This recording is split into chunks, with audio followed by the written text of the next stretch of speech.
I've heard it once said that the fastest draw is not to draw at all, to already have the gun in your hand. But within our society, our law enforcement community, what's the chances of that happening?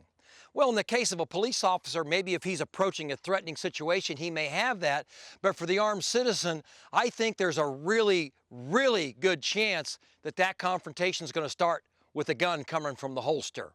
Now, it's all well and good to draw and shoot and draw and shoot and develop a good draw, but part of that draw stroke, that deployment of the pistol from the holster, is to have the gun sights, specifically the front sight, arrive where you're looking.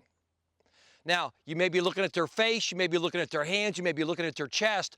Wherever it may be, that's where you want the gun to arrive. If I'm looking here, why would I want it to arrive over there? So it only makes sense that the gun needs to go where I'm looking.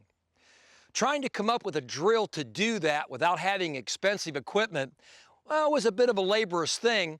And then a good friend of mine, young lady by the name of Tammy, so when I'm doing this drill, I call it a Tammy drill, though. As you'll see, it's basically just a tennis ball.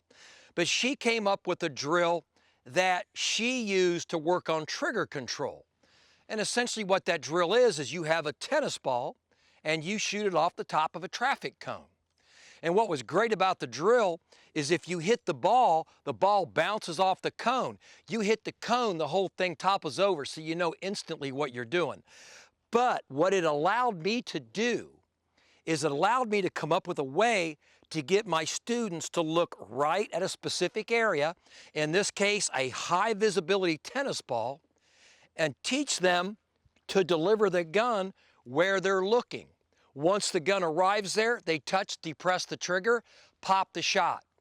Interestingly, I have found that at the moment the gun stops its forward movement, that muzzle is going to be more still than any other time in the process. Because if they stop and they refine the sight, doesn't work real well. So what we're trying to get him to do is draw the pistol, stop, boom, press the trigger.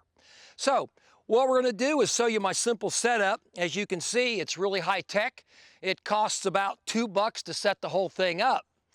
I start my students out at about 15 feet, which is really a realistic gunfight distance. And of course, as you get better at it and better at it, 20 feet, 25 feet, take it out to 30 feet, no problem. Now, make sure the gun is loaded.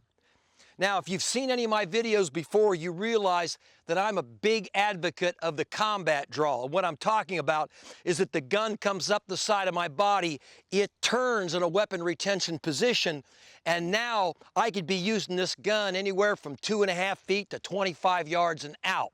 I don't want to bring the gun up like I'm, rolling a bowling ball or digging a ditch, and I certainly don't want to cast a fishing reel or do a Wild West kind of a draw. I want it to come up and out. And the interesting thing is when you do that, the front sight runs right along the line, right on top of the ball. So let's take a look at what that looks like.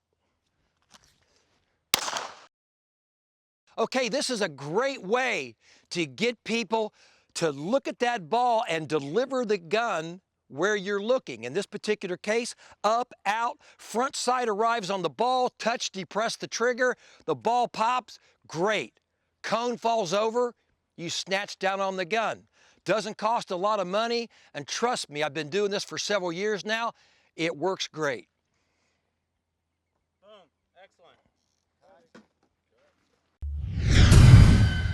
Pantio.